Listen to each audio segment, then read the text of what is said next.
encourage you to go flip the bulletin over to the back, and you can see the upcoming issue committee meetings that we've got going on. There are 6 issue committees, and they've been extremely successful in this year, largely because of the co-chairs that have taken reign and the members that have participated.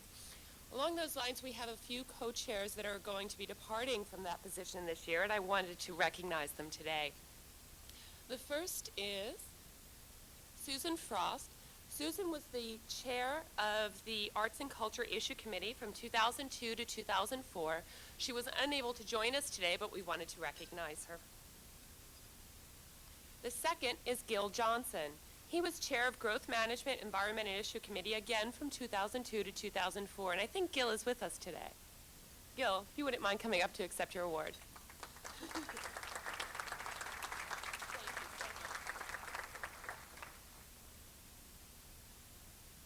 And the last is Carol Witherall. Carol was the chair of the Education and Human Development Committee from 2002 to 2004, and I believe also Carol's with us today.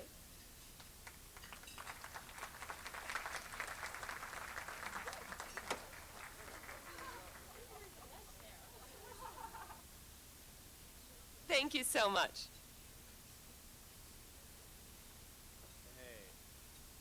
Now please welcome Kurt Wabring, who's a member of the Board of Governors and for the past year has been chair of our research board. In addition to thanking Kurt for his 4 years of service, I wish to present him with this plaque as a token of our appreciation, and I know that he in turn has some announcements to make. Kurt, thanks for your work on the research board.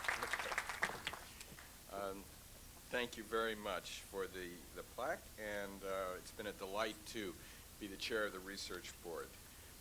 I'd like to thank 3 members who are outgoing, who have served the last 3 years. One is Kirsten Green, second is Gil Johnson, and the third is Chuck Stuckey. And I have plaques for them if they are here.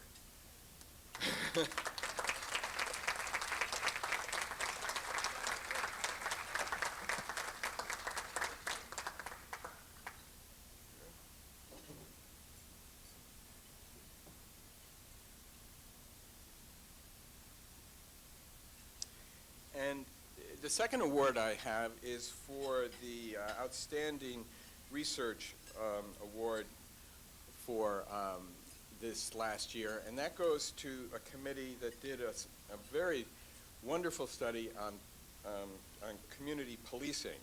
And it was, let's say, when it was received, there was much civic engagement.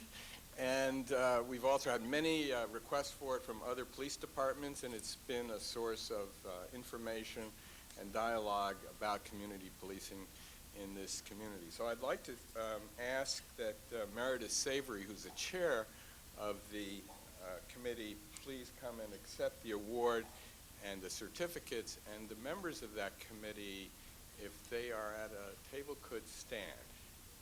And those members are David Abravanel, who is a student from Lincoln High School, Ruby Apsler, Jim Gorter, Kit Ketchum, Richard Meyer, Julie Sterling, Chris Angel, who was the chief writer, and the research advisors were Pauline Anderson and Gil Johnson. So, hand for all of them.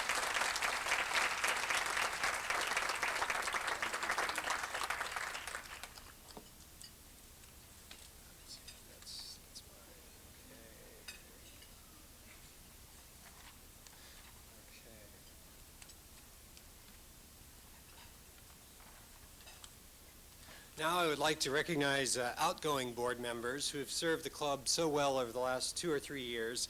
And as I read your names, please come forward to receive a token of appreciation. Let's see, or I'll pass them out. Susan Kelly.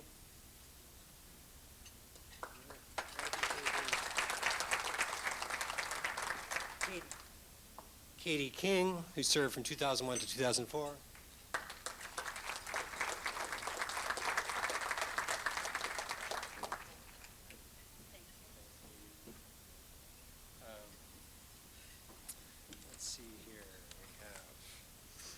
George Van Humissen was also a board member during 2003 through 2004. He was not able to be with us today.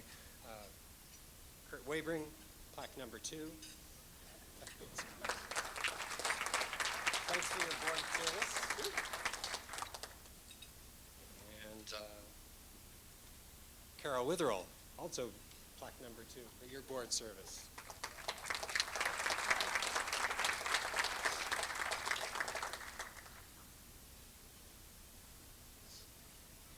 We also have a special gift for Susan Kelly. She was our, over the last 3 years, she's been president-elect, president, and immediate past president, and in all of that, she served the club wonderfully. So this is a special gift from the board to you.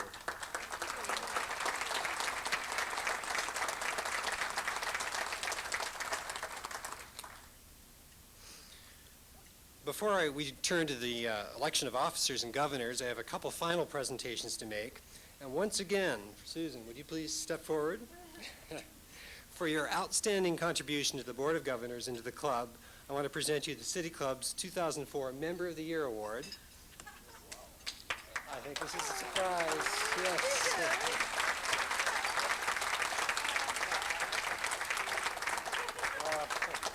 Susan has been really a tireless advocate for the club in everything she does. She's phoned, cajoled, twisted arms to make sure that our annual fund drive was a complete success. But wherever she goes, she's been an ambassador for the City Club and one of our greatest allies. So thank you so much, Susan.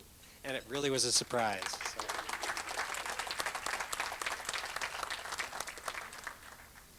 From time to time, but not every year, the City Club offers the City Club Award for the outstanding contributions to both the club and the community as a whole. Our award recipient today, former City Club president, nationally known architect, and community activist, Patty Tillett, was not able to be with us here today. He had a long-standing commitment, so we'll wait until a future City Club event at which he can be present to present him with that award. So. In my last duty as City Club president for this year, I'll now turn to the election of the 2004-2005 officers and governors. I wanted to start with a special thanks for board member Marcus Semantle, who chaired our nominations committee this year and helped us pick a very splendid slate of candidates. First, let me introduce our returning members of the Board of Governors who are seated in the back row. Please stand as I mention your name. Our returning members are Mike Burton, who's Vice Provost and Executive Director for Extended Studies at Portland State University. Thank you. Heather Kmetz, a tax attorney with Sussman Shank, liaison with the club's issue committees, and she was a founding co-chair of the club's New Leaders Council. Thanks, Heather. Bill Kramer is not able to be with us today, but Bill Kramer is a consultant in healthcare and health policy, and he returns as the board's treasurer. Wayne Lay, Director of Environmental Affairs for Portland General Electric, he returns as board secretary. Wayne. Nikki Lynch, a senior financial consultant and vice president at Merrill Lynch, who will also continue to chair the club's program committee. Nikki. Guinevere Milius, a partner with Stevie and Milius, identity management firm, who will also continue to co-chair the club's New Leaders Council. She was also a founding member of that council. Marcus Semantle, a retired farmer and liaison with the club's issues committees. Chris Smith, a lead internet technologist for the Xerox Office Group, who also chairs the club's Advocacy and Awareness Board. We will now proceed with the election of the 2004-2005 officers and governors. For our position as president-elect, we have Corleen Kraft. She's a broker for the Hassan Company Realtors, and she automatically becomes president today from her current position as president-elect.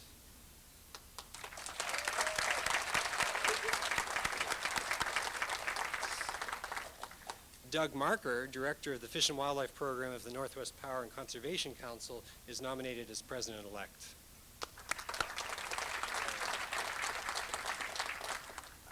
Tamsin Wassell, a partner at the consulting firm of RTS LLC and the new chair of the club's research board, automatically becomes our first vice president from her current position as second vice president.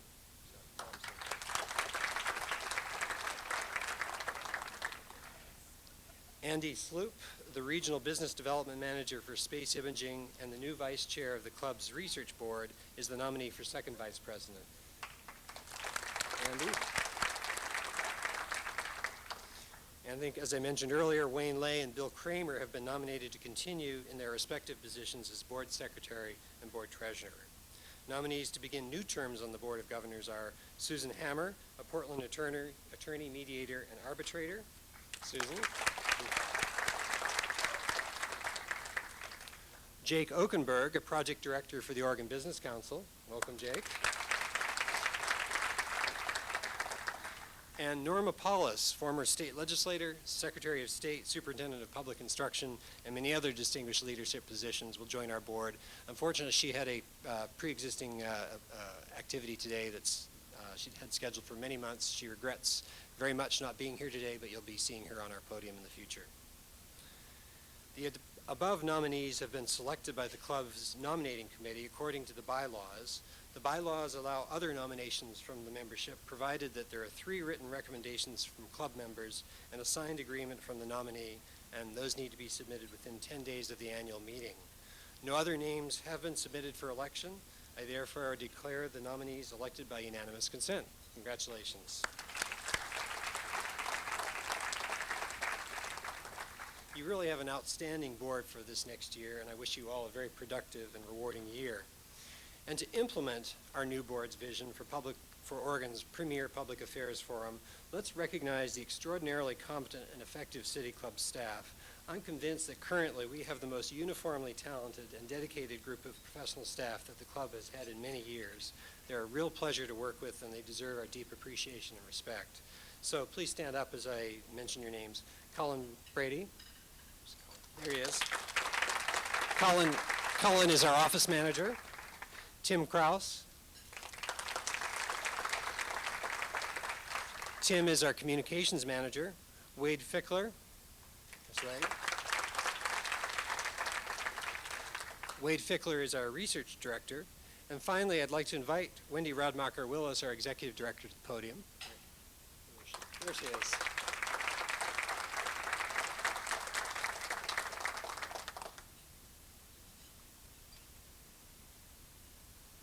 Thank you. I'm pleased to be able to address you today. When you think about an organization like City Club, it always serves you well to go back to the great reporter on the Art of American Association, Alexis de Tocqueville.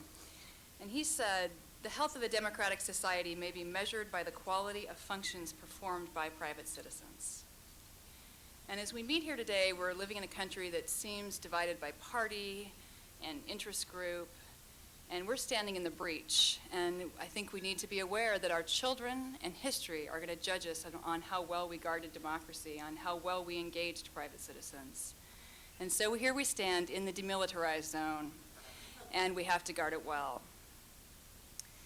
A renowned physicist named David Bohm, who many of you are probably familiar with, developed a system of dialogue, he called it.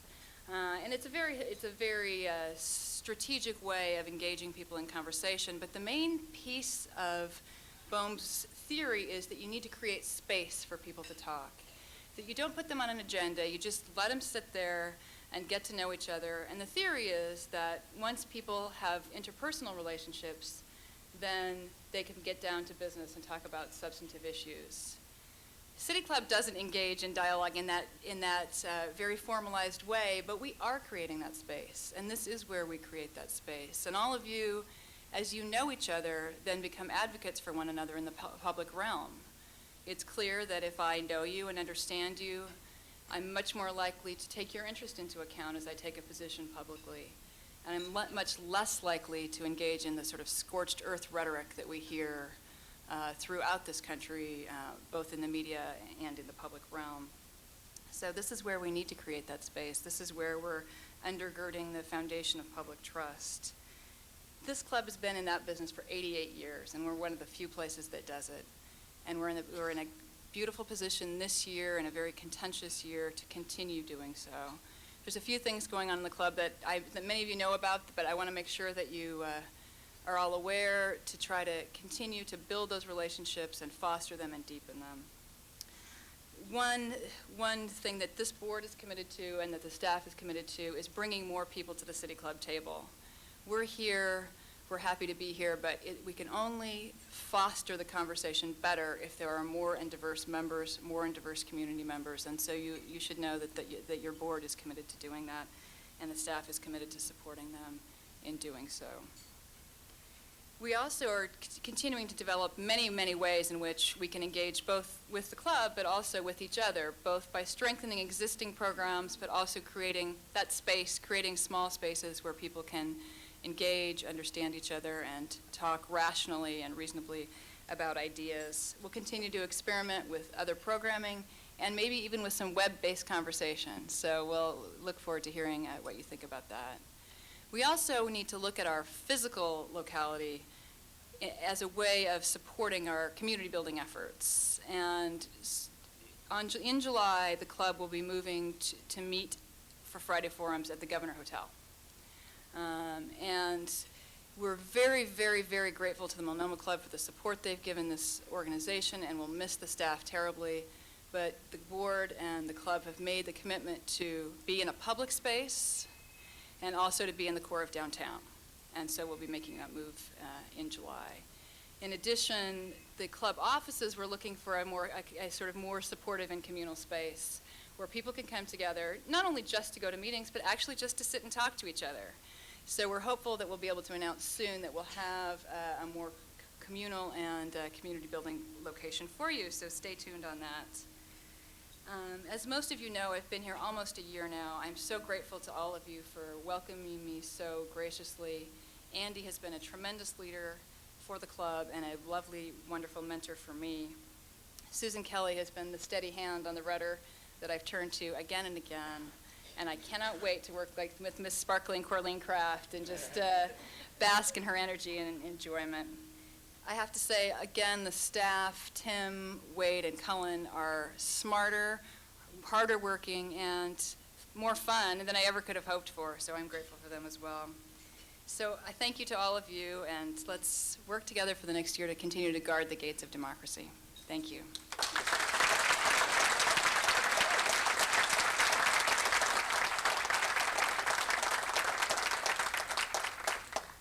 Thanks, Wendy. I have no doubt that the best thing I did as president of City Club was to participate in the recruitment committee that helped us select Wendy.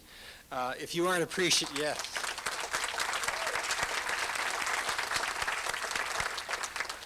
If you aren't appreciative of the energy, excitement, and accomplishment that Wendy brings to the club, you just haven't been reading your bulletin or attending City Club events, because it's really remarkable.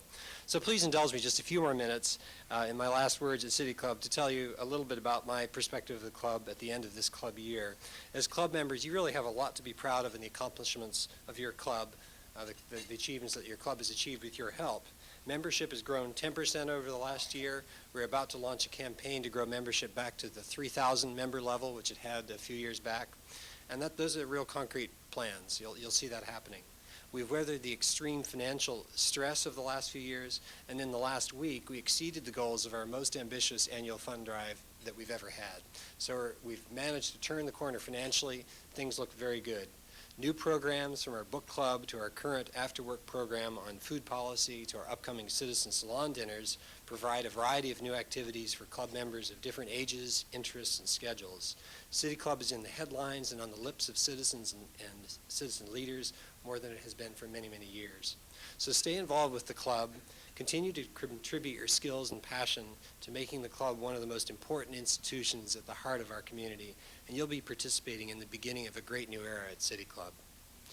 For me, from my earliest days in Portland and college during the 1970s, the City Club has always been a jewel of Portland, a place where people from all walks of life can celebrate citizenship and community. Serving as your club president has been one of the most satisfying activities of my life, and so it's with great honor and some regret that I turn this podium over to the very able Corleen Craft as your new president.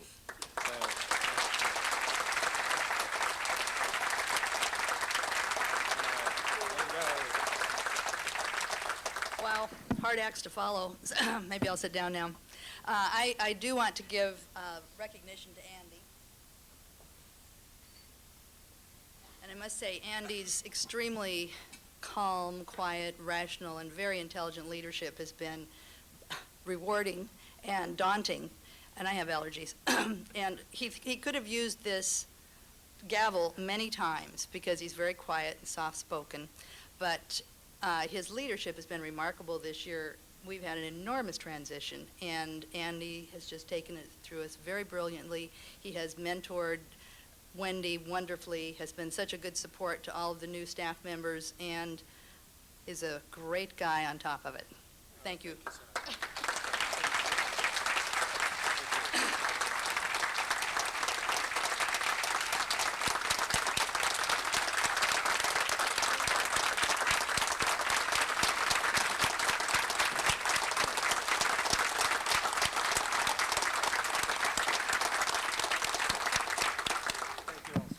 Wowee. So, about me. Yeah, once upon a time, long, long ago in a faraway place called Lake Oswego, there were a group of young women who routinely stormed the city council chambers to ask them to perform in ways that we thought were helpful to our children, families, and the community. It became known as the miniskirt mob, and I was one of the mobsters. At that same time, excuse me, I'm so sorry, I'm on so many antihistamines and stuff. At that same time, there was a group of women in Portland who were picketing outside the city club, armed only with rolling pins and with helmets. And they were soon selected, or they soon were successful in becoming members of the city club. Sitting out in Lake Oswego, I was watching them and I applauded their efforts because not only did they manage to crack this bastion of male dominance, but they brought a great deal to the table that was a benefit to the men in the club as well. They were involved citizens, and that's what City Club is about. And many years later, after my children were grown and after I began to wear longer skirts, and I was armed with my degree in public service and community affairs, I began to pay more attention to what was going on with City Club. And I had the temerity to wonder if I could be accepted as a member. I felt intimidated by its reputation as a bastion of high-powered thinkers, and with some trepidation, I sent in my application. To paraphrase someone, and now I are one. And many tales finish with the end. This tale finishes with the beginning. I learned fairly quickly that my perception of City Club was only partly correct. Yes, it was a bastion of high-powered thinkers, but it was not snobby, it was not an elitist group, and it welcomed any citizen with a desire to learn more about civic affairs, and any citizen who wanted to become involved in the work of the club. I learned that City Club's mission, to inform its members and the community in public matters, and to arouse in them the realization of the obligation of citizenship, wasn't just a nice slogan, but it was and continues to be the raison d'etre of the City Club's leaders and its staff. So let's consider who the City Club's community is. From our public meetings, widely distributed reports, television coverage, and OPB radio, our community extends virtually statewide. And what does obligations of citizenship mean? I think it means that we're obligated to be informed if we are to maintain and remain a free and open society. I recently visited Australia and learned to my surprise that by law, all people of voting age in Australia are required to vote. If they do not, there are some fairly severe penalties, and not the least of which is being jailed if they do not vote. It's my guess that Australians are pretty well-informed people. Yet in this country, as Wendy mentioned, only about 50% of citizens vote nationally, and it's often quite a bit less than that on the state and local level. Of those who do vote, it appears that they're roughly split down the middle in their opinions. You've probably noticed, with regret and chagrin as I have, that those opinions are too often expressed in an angry, strident, sarcastic, and mean-spirited way that is disrespectful of other points of view. So we're living in a time when approximately 50% of eligible people don't vote. The reason most often given for that is because they don't think their votes count. they don't think that their voices are being heard. This is where City Club can make a difference. In recent months, I've been thinking about what I would like to accomplish during my term of service, and I've come to the conclusion that while we've been doing a very good job of following our mission in our research reports, Friday forums, special programs, and various studies, there is an area in which I think we could improve. And that area is in bringing more voices to the club. By that I mean we need to extend our reach and somehow pull them in. I've been listening closely to our speakers in the last few months, and many echo that theme. One said, "Truth is found in multiple voices." Another said, "The power of ideas can change a community." Still another talked about bringing together Republicans, Democrats, Greens, Independents, representatives of the Caucasian, Latino, African American, Native American communities, and people of all religious persuasions. We recently had an African American teenager, LaShante Jones, on a panel who argued eloquently and poignantly that all we need to do is just listen. But we can't listen, and we can't hear, and we can't change a community, and we can't find the truth unless we get many different voices together and learn to value the differences.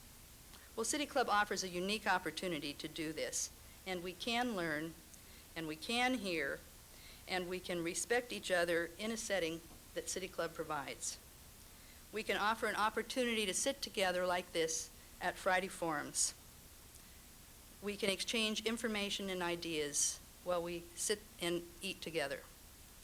We can offer an opportunity to question guest speakers at the Friday forums, to challenge them respectfully if they choose. We can offer an opportunity to serve on research committees to produce in-depth reports on issues of concern to the various communities that we represent. We can offer leadership opportunities to people who want to serve on committees. One of my great teachers had a saying, "You don't agree with me? Good, I can learn something." That's what City Club can offer. So I'm extremely honored and humbled, but very excited to be standing here before you today as president, because I believe we can more vigorously pursue the club's mission to inform its members and the community in public matters and to arouse in them the realization of the obligations of citizenship. And I ask for the help of all of you in this audience, in the radio audience, the television audience, the board, to get the word out. We are on the hunt, and we want new faces, and we want to hear more voices. If we're going to be the best that we can be, because as Robert Putnam said, we are better together. So I look forward to your help. Thank you.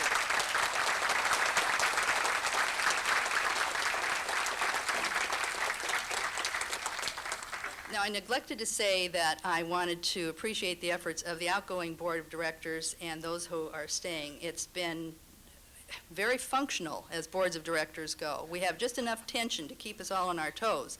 And I'm expecting that the new board members will have a seamless segue so that we will continue to operate smoothly, or else.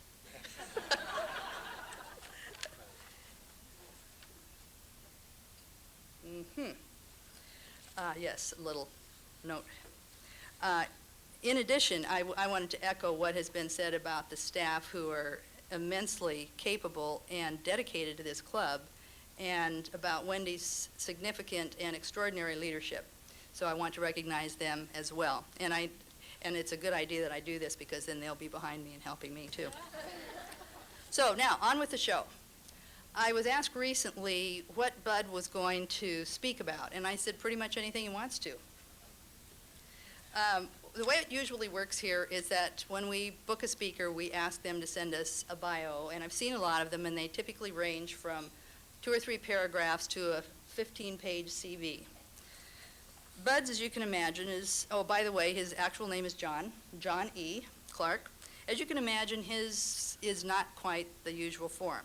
His begins with, conceived in La Grande, Oregon, and I won't tell you what year, and born Nampa, Idaho, December 19th, 1931. You have the bulletin there. Many of you know and have admired Bud for years, and I won't go through an extensive background on him because we want to hear what he has to say. But I will say that he's had quite a varied and extremely interesting career, and I think I can probably say without any doubt that he's the only internationally recognized American mayor who made an extremely bad fashion faux pas by wearing those boots and socks with a trench coat. The French were appalled. So, Bud, over to you.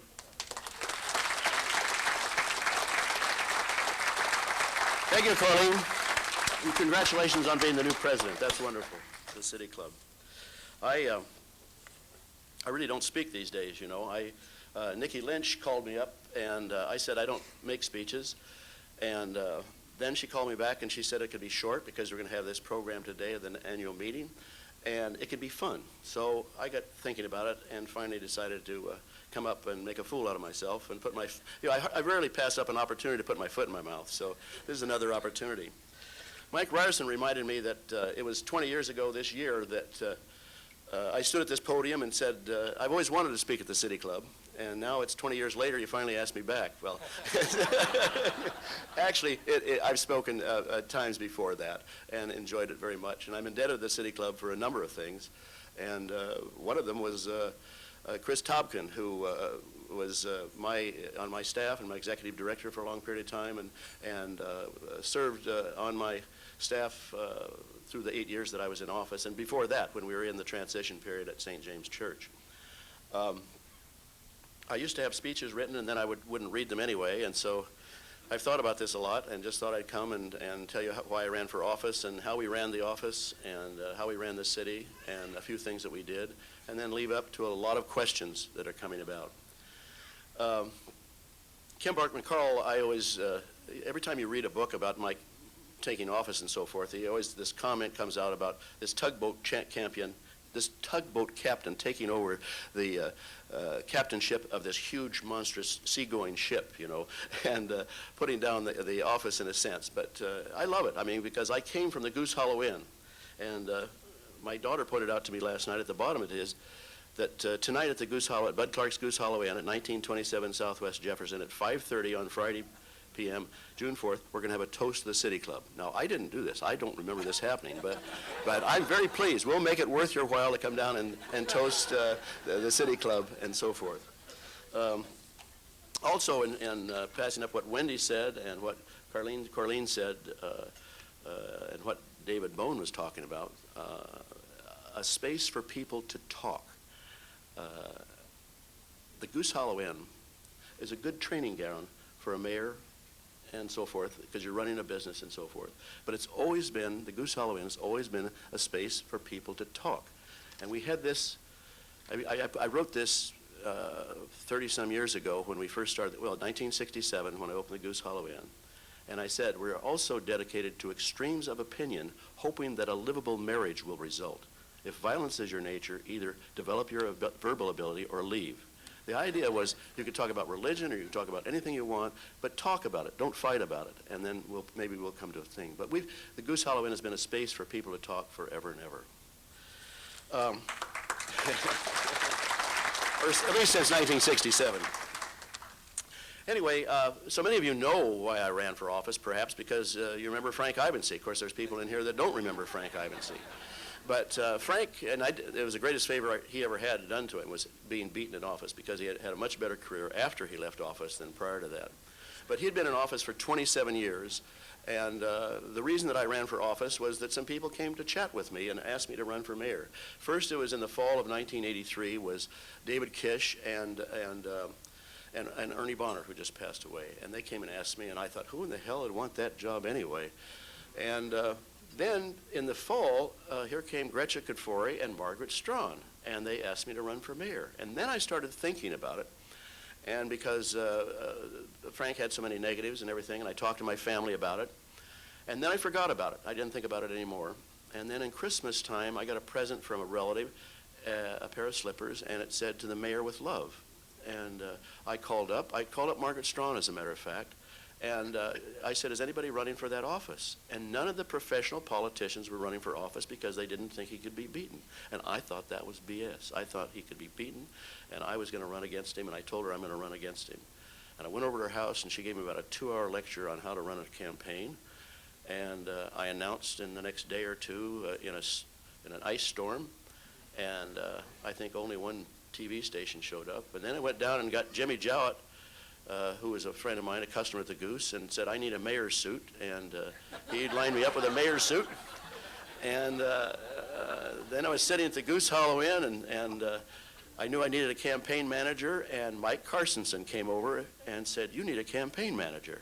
And she says, I'm the one to do it. And so Mike came over and became my campaign manager, and she had run a campaign for Bobby Kennedy in Douglas County, down in Roseburg, in a very difficult area where there are extremes of opinion. And so anyway, we started this campaign, and I think people sent in, I think there was a few dollars came in right away, which kind of a surprise to a lot of people. But we started the campaign, and Mike said, you got to learn how to speak better. You don't doing as good a job here. And so she, well, first of all, we got Ben Padro on board. So I went and took some speech lessons from Ben Padro.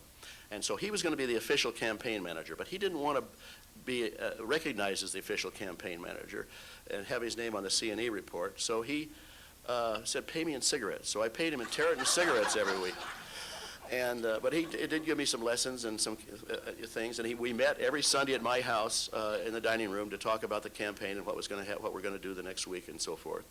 And but Mike Carson said, you need to know how to speak. So Carolyn Niemeyer, I owe a lot of winning this campaign to Carolyn Niemeyer, because she needed a job, and she came over to basically, I think I might have paid her a bit, but nobody got paid. It's kind of like it was mostly a volunteer program all the way through and through. It's in many ways very reminiscent of Tom Potter's campaign this last time that's come up, and you've seen things can happen without money. You know, he was outspent 12-1.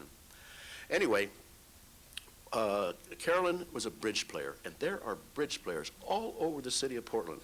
Every place you go, there's bridge players, and they're all different types of people, classes of people, and so forth. And so I would go out and they would form coffees, and I would go out and speak to them. And well, I learned to speak, of course, but mainly I learned the issues. I learned that a lot of people didn't like the police in their neighborhood. They looked at the police department as the occupying army, and they were more afraid of the police than having them. But there was a lot of crime, there was a lot of drugs. And so that became an issue, and that's where, down the line, community policing, I'll tell you a little more about that later. And the economy was in bad shape at that time. The dollar was high, and so that under the Reagan administration, so we weren't selling wheat overseas. The interest rates were high, so we weren't building buildings. People weren't building houses. And Portland and Oregon is very dependent, has no dependence, has no defense spending to speak of at all. There's precision cast parts, which at the time there isn't an airplane in the free world that didn't have a part from precision cast parts. But we have no military bases and just this one plant. So all the money was going in the Reagan administration to Washington and Massachusetts and California, wherever, but not to the peace states. We've always had peace senators, so we didn't have those things going on. So, and it's true. Anyway, I don't have too much time to talk, so I'm trying to get through this pretty fast.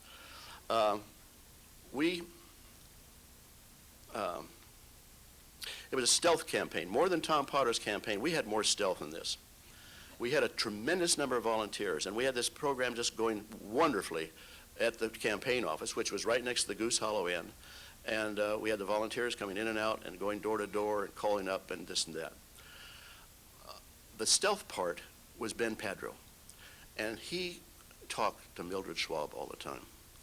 And he wouldn't come close to the campaign office. I used to get really frustrated at him because he didn't know what the hell was going on. You know, he didn't know how many things were happening. Well, he didn't want to know what was going on because he was telling Mildred that nothing was going on in this campaign. It was down the tube. Don't worry about a thing. And then she knew that she was going to go tell Frank, which she did.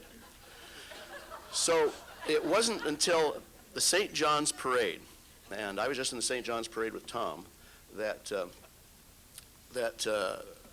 Frank realized that he was in trouble. Frank was in the front of the parade, and he was being booed. This is supposed to be his territory. I was in the back of the parade, and they were cheering me. And Tom McDonald told me that's when he really realized he was in trouble, and then he reacted with some very inflammatory statements that were half-truths and so forth. So it really worked against him. Ned Look told me, I don't see Ned here today, but Ned Look told me that he told all of his friends to vote for Bud Clark to teach Frank a lesson. He had no idea that I'd win. But, but anyway, I did win with 54.6% of the vote, which was a good win, and it gave us an exhilaration that is to everybody. I mean, just a tremendous exhilaration to all the volunteers and everybody in the city, and cars from all over the place. I was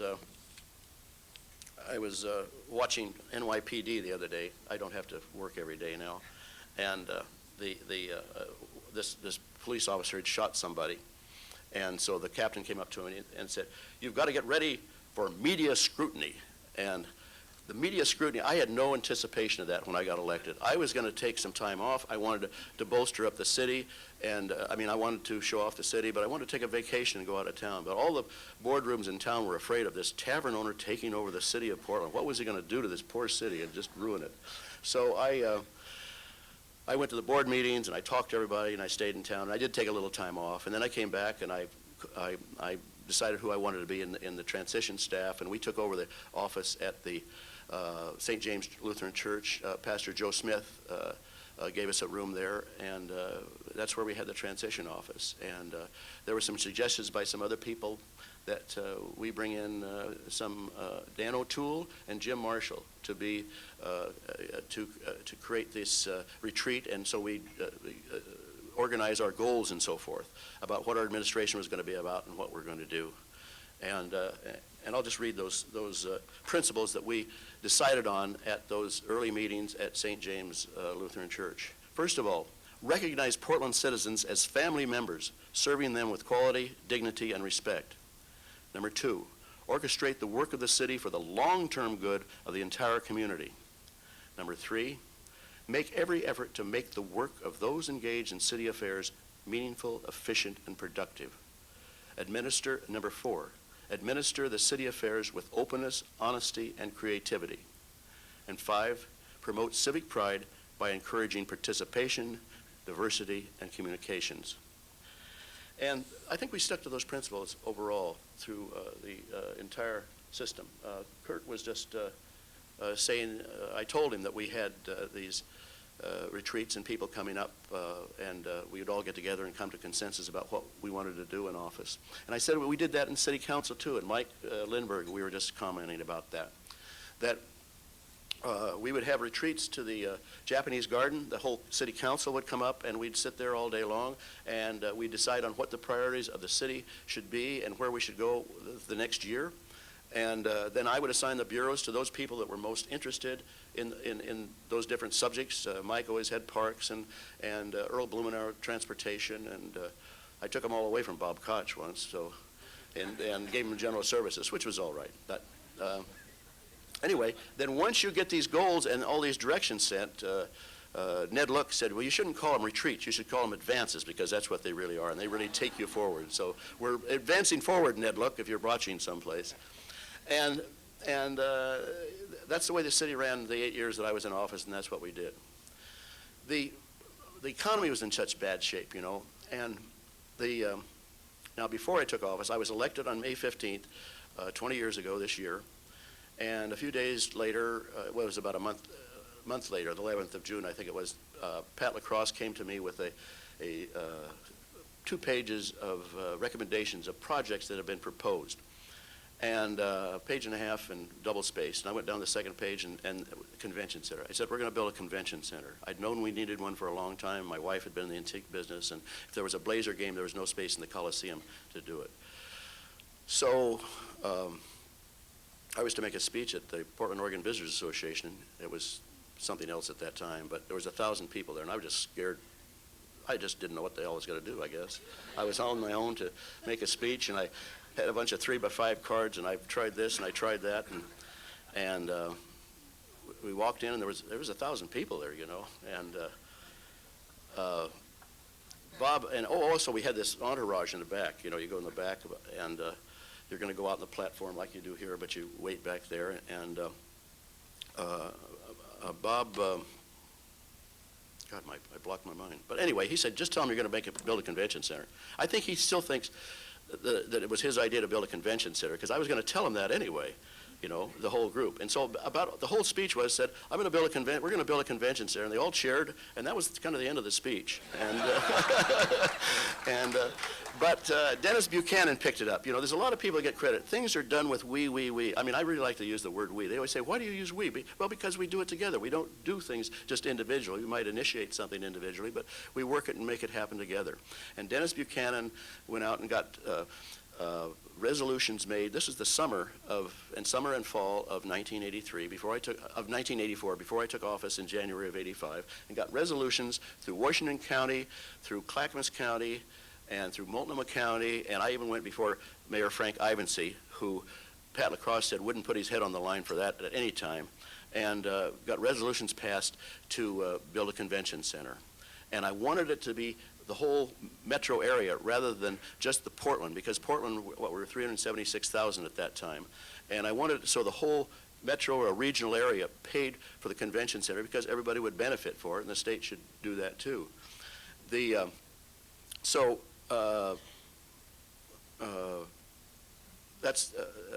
Then, okay, I guess, yeah. I was going to say something else, but my mind's getting old, I guess. But it worked out very well, and then we took it to a vote, and we got things, had to take it on the ballot, and we got $95 million, and then we had a wonderful selection process, too. No sense going to the election. You know it passed, you know it's there, you know it worked. But the selection process had some spin-offs from it, and one of them was the purchase of the railroad station. I think there's 30 acres there or something, and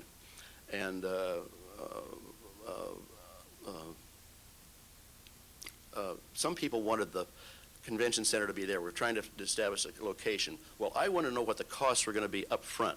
We don't want to determine that we're going to build a convention center someplace and then have to condemn the property and go through a bunch of legal hassles.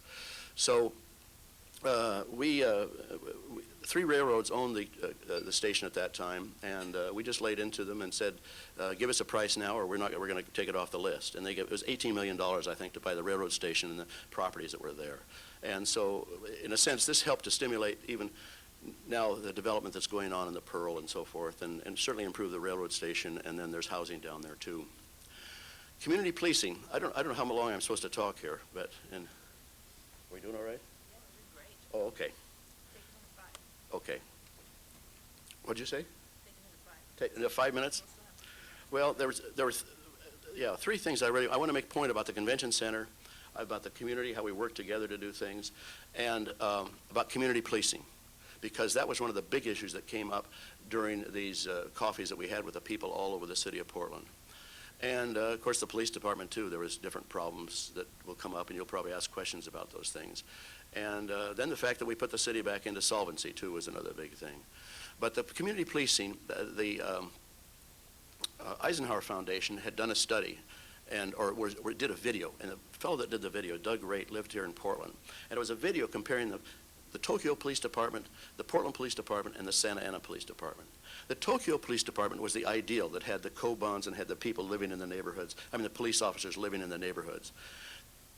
Portland was the bad example, the one that was doing it the old-fashioned way, where you wait for somebody, even though you can see a crime is going to be committed. You don't do anything to stop it. You let the crime happen. You go arrest the person, put them in the jail, put them in the justice system. Well, we didn't have any room in the jails. The justice system was broken down because there were so many people in it. It wasn't working at all. The Santa Ana Police Department was the example of going in the other direction, of bringing the police out of the cars, putting them on the street, getting to know the people, living in the neighborhoods, and so forth. Chief Still at the time thought Portland was the best example. It all depends on the eye of the beholder, what is best, And anyway, I gave him notice right off that he was going to have to leave. And he left, and as you probably know, I had 5 chiefs of police. Penny Harrington was the first one, and I found out there's a lot of problems there. But I can tell you, lots of stories about that. But she had a tough time, too. Right after she took office, the first month, the fire and police got a judgment down from the arbiter that the fire and police were going to get a 10% wage increase. 10% wage, the fire and police are 2/3 of the general fund budget, and you get a 10% wage increase. That meant that we had to do the whole budget over that Frank had presented entirely within the next 3 months. And we did it, and we had to lay off a few police officers and a few firemen and so forth, but by law we have to balance the budget, and we did. And by the time I was going to tell you that Frank took office. He was 4 years in office. When he took office, there was $27 million in reserves. When he left office, there was nothing in there. I think there was $500,000 or something.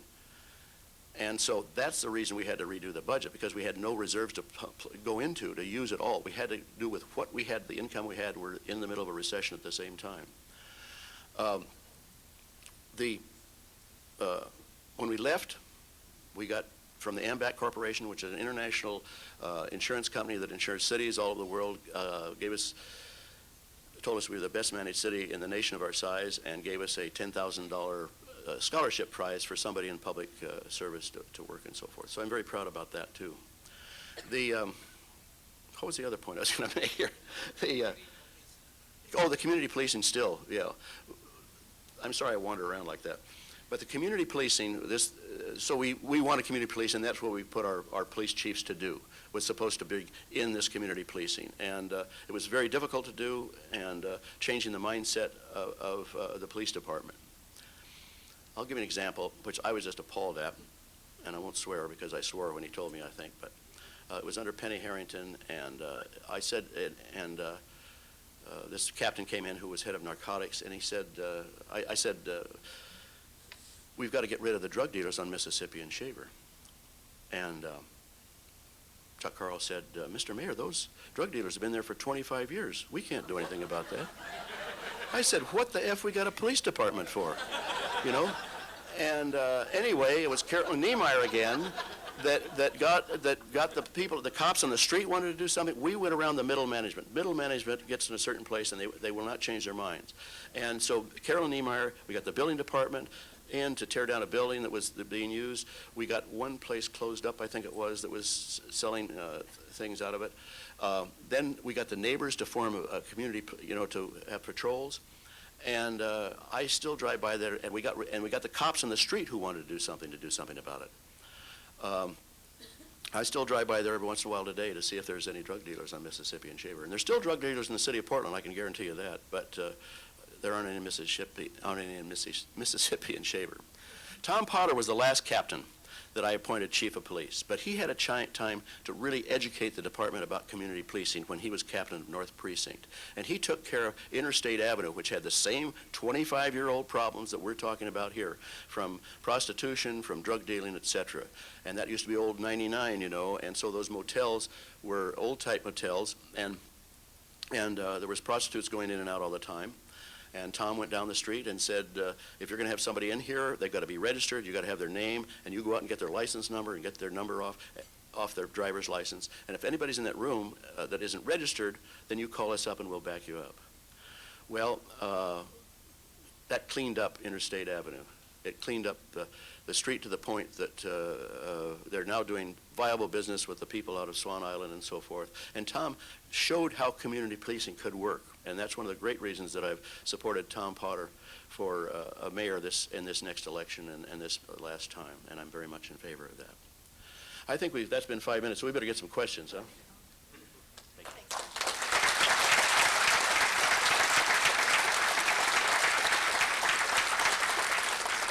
One of the many privileges of membership of City Club is that City Club members only, that's fine, Larry, go ahead. City Club members only get to ask questions, so feel free to line up. Doug Marker, who is our new president-elect, will ask the first question, but I did want to recognize our sponsors, to whom we're very grateful, and they are Zimmer Gunsel Frasca, Pacific Care, and Portland General Electric. So, Doug Marker.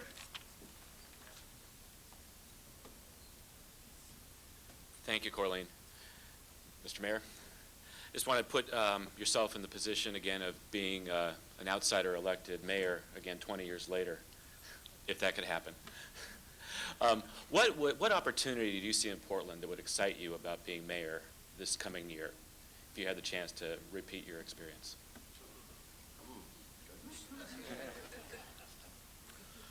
Oh, well, Tom's going to start the mayor's ball again.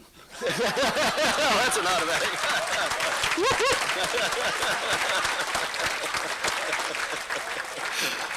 I'm glad that came to me. Who, is there somebody next, or how does that work? Thank you. Thank you for the question. Okay. Larry? Larry Hildebrand, City Club member. Bud, everywhere I go today, I hear this beating up of city government. And from there, of course, the legislature and now the national government. And I guess what I'm asking you to tell me is how can we restore confidence in our government? It just seems to be missing everywhere I turn today. Yeah. Well, that's a... First get a new president, but that's a...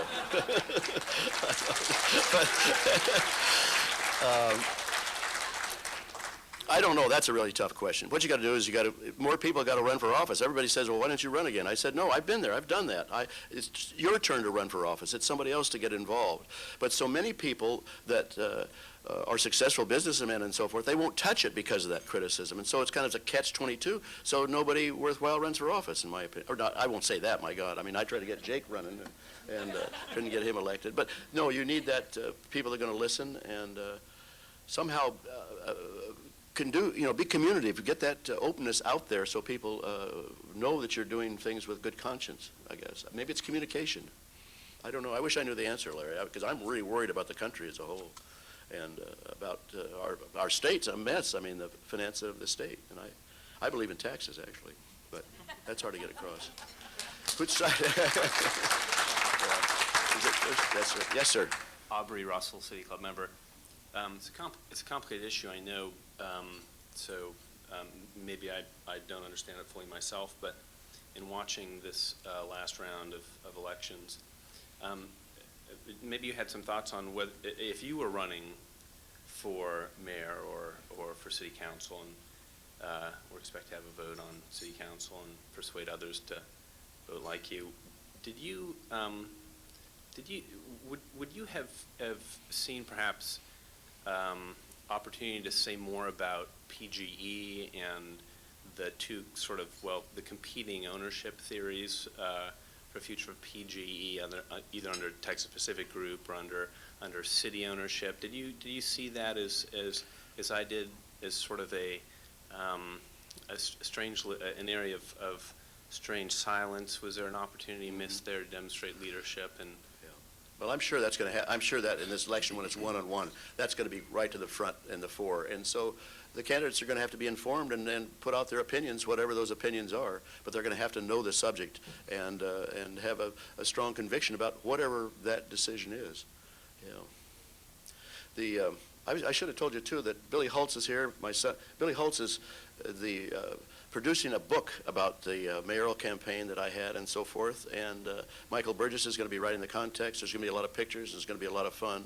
And so if you want to buy a book, you can sign up with Billy right this afternoon here or at the Tavern. And my son, Jason Clark, is here, too. And one of the reasons I ran was he was in college at the time, and there weren't any jobs in Portland. The architects were leaving town because there weren't any jobs and so forth. But he's been able to stay in town after getting his engineering degree. So thank you. Yes, sir. Ray Polani, a City Club member. The lead National Geographic of this month, the end of cheap oil. And I think we know the end of cheap oil. We've seen what the price at the pump. I think that it indicates to us that here in Portland, light rail and transit must succeed. We've got some problems with the transit mall wanting to put light rail on it. It's not going to work. It's going to be slow, and it's not going to be under capacity. TriMet says they want to hear. I think they want to hear, but not listen and act. Mm-hmm. Bud, how can you get them to listen and act? Ray, if anybody can get him to listen and act, it's you, because you've been talking this since the Neighborhood Association, NWDA, back in 1970, I think it was, or 72. So I always like to listen to you. I congratulate you. Actually, I nominated you for an award. I don't know where you're going to get it this time or not, but... I think I need some help from the citizens. Yes, yes. Unfortunately, not enough citizens ride TriMet and Yeah. don't realize what the problem is going to be. Yeah. Well, I ride TriMet, and I tell you something, my wife was against, Sigrid was against Max going by the Goose, you know. She wanted to start over by the stadium and go underneath Arlington Heights or whatever it was. And of course, the plans are going to be we're going to connect with more light rail eventually, and I wanted to go in front of the Goose. Well, business was really lousy for 3 years. I mean, it really went down. But people still made it the Goose because it's a popular place. But then when it reopened again, it was up 24% the first year, at 12% the next year, at 6%. We had people coming from lunch from Beaverton and so forth by rail, you know. So it has really worked for us. And then when TriMet was building Max out to Interstate Avenue, I went out and talked to some of the restaurant owners out there. They asked me to tell me my experiences, and so it's going to improve Interstate Avenue enormously. In my opinion, I mean, it already has because of the infrastructure that's been put in there. And you look at it, and people are riding it. So. But it will have to go under, otherwise it's so damn slow. Oh, you're talking about downtown, yeah. Ruth? Ruth Curry, City Club member. Bud, you mentioned earlier that, you know, about the problems that the country is having. And one of the problems is our lack of health care. And you were a small business. Mm-hmm. And my daughter came home. She used to moonlight That's right. at the Tavern. And at the coffee I had for Bud, afterwards I told one of the people there that you provided some health care benefits for even the part-time workers. And the very conservative Republican that was in the group that time after you left said that's why people have part-time workers, so they don't have to pay that. What do you propose for resolving this problem of health care in our country? Well, I'm in Hillary Clinton's basket there. I mean, I really believe in national health care. I mean, but we still have health care at the Goose, and my son Jason is the CEO of the family too. We have 3 family members that work and help with and do at the Goose, but we have Kaiser at the Goose now, so we have good health care there, and I believe in it, and I believe in national health care. And I wish it were true. I wish it could happen. But I remember when it was proposed after the Second World War, it was just fought tooth and nail. And whether it's ever going to be possible, I'm not sure. But I remember being in France with my son. Nick fell down and cut his lip, had blood coming all over the place. We got him to a place, the Necker Hospital. They didn't ask to sit down and write the papers up. They just took him in and started working on him and sewed up his lip. And then when I got home from France, that was a family trip, I had a mimeograph sheet that it was 27.50 francs, which at that time was like $5.50 or something like that. And all they did is put his name down on a 3x5 card with the address, and that was the cost of it. So I've been sold on national health insurance ever since then. Yes, young lady. Mayor Clark, I was living in Cambridge, Massachusetts during your administration here, but I just wanted to tell you that that we knew about you. Besides the poster. Yeah, yeah. I'm in Portland now. I'm very happy. This is my adoptive home. But I hear you talking about citizen participation, and I think everybody here is interested in that. What can we do to get maybe a more applied civics curriculum into the schools so that, for example, high schoolers understand how to form testimony and bring it before city council? Because right now, one of the biggest barriers to citizen participation is that the mechanics are not transparent. Yeah, I mean, the school situation is so difficult. Everybody's trying to micromanage it from the top. And my daughter teaches high school English at Westview High School. But she has over 160 kids. And I think she's burned out. I don't think she can handle it because there's just too much to do. If you're a PE teacher and 160 kids, that's cool, but you can't spend all your time checking papers, you know. And the answer to your question, I just don't know. I don't know it's like too many people are trying to impose too many things on the system, and usually from the top down. And I don't know. wish it were simpler. I wish I don't have all the answers. I don't have the answers, period, in most cases. But usually I go out to the citizens, I ask them, and they usually figure it out. Oh, another difficult topic, affordable housing. And I want to ask it not only from Portland's point of view, which Portland has done a lot, but also the regional. How can we as a region address the affordable housing problem that affects so many people? Where's Gretchen? We need Gretchen now. Yeah. I just don't know the answer to that. I know that my house has gone, I live in Northwest Portland, it's gone up, but with all the housing that's being built, it just amazes me. And to me, I think the market will eventually affect that somewhat. I mean, if you keep, I know there's a lot of for rent signs in Northwest Portland right now, and a lot of for sale signs too. And as economies change, then prices are going to come down. I hope they don't come down too much, but and affordable housing, there's a new program going on at Columbia Villa, which sounds good, that is being developed by HAP. So I think there's hope there. Where's Nick Fish? He's here too, by golly. He knows all about that. And so Nick Fish got elected too. And I've supported Nick Fish for city council too. So, yeah. Yes, sir. Press, Dr. Ed Press, City Club member. Short, quick question for a saloon keeper. If you're 18 years old and old enough to fight the Army, should you be old enough to drink in your saloon, or do you want to wait until they're 21? What's your comment on that? Yeah. No, I think they ought to be old enough to drink at that time. And they did. I was in the Marine Corps, and I was only 19 when I was in the Marine Corps. But you can always drink on base. You can drink 3.2 beer, but you can't drink off base. So you stay on the base and drink. So I don't know why. It's not a national thing. It's a state thing. It's a state option. And, right. Of course, you can vote here when you're 18 now. Which, and if you can vote, why can't you drink? Okay. Thank you. Yeah. Mike? But you mentioned 5 police chiefs during your time, and since then we haven't really had very much track record better than that. Why is it that Portland has such a hard time getting chiefs of police that have some lasting ability? Well, I don't know. Tom was a good chief. He just got tired of it, and left. But the part of the problem, I was in a transition period with this community policing coming in. And one of the things is the Portland Police Department has its own retirement system. And because Neil had his chief of police come from California and was never integrated in the police department. When I said I wanted new chiefs of police, I wanted them to come out of the department, so there's a feeling that you could advance within the department and you had something as a career ahead of you. Also, they knew the department, so they could get along better. But the interesting thing is that if they want to advance, the retirement system means you can't go anyplace else. They are under their own retirement system. They're not under PERS, so they can't go to another police department in another part of the state or take another type of job, go into the Water Bureau or something else like that. They belong to that union, and when I first took office, they had to have at least 20 years in before they could take anything away from them that was put into that thing. And they weren't vested until after 20 years, and there were some other factors in there too. So what it tends to do is to make it so that if you don't want to be on the street anymore, you advance to a captainship, and then you become middle management, and you go by the book.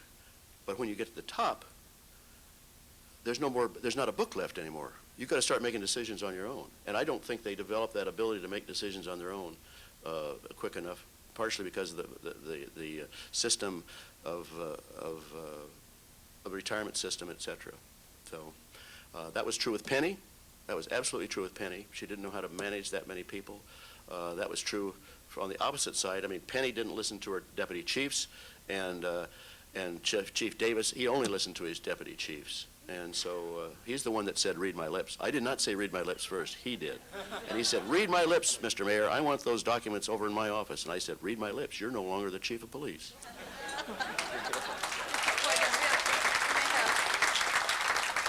We have room for approximately 1/2 question, so. Well then, Mr. Mayor, Leslie Moorhead, City Club member, I'll ask you a 2-part question about homelessness in Portland. If you were mayor now, what would be your policy towards Dignity Village, allowing it or dealing with it? And secondly, what would be your policy towards the street youth in downtown Portland? The what? the kids on the streets in downtown Portland and Pioneer Place? Yeah, well, there's enough programs for everybody to be in a program. The 12-point plan that we created, which was nationally recognized, made it so there was availability for everybody to have a place off the street. And now there's even the Clark Center where there's transition. People can live while they're getting their identity and getting jobs and so forth. Now, I've always wanted a campground in Portland, but Dignity Village was not the vision that I had. But at the same time, I think there's room to make that happen and have a campground. And certainly being where it is, I don't see that it's going to bother anybody out there. I mean, it's as remote as it is. So I probably would support it if I were still in office some way. And the kids on the street, there's constantly programs. I think Governor Howard Dean. See, there's a root problem. What we're doing is we're treating the symptoms all the time on these things. We're always treating the symptoms. We're not treating the root causes. And what we got to do is got to get education down to that 2- and 3-year-old level. And I think Howard Dean had a program in Vermont. I haven't looked to it specifically, but it had a tremendous effect on kids in the street and so forth. So I would look into programs where you're getting down to the real causes, making these kids or putting these kids on the street, rather than just constantly treating the symptoms and so forth. And the mentally ill problem is always a big problem too. I mean, that's a huge problem, and maybe we could solve some of those problems if we got down to the root causes there. So thank you very much.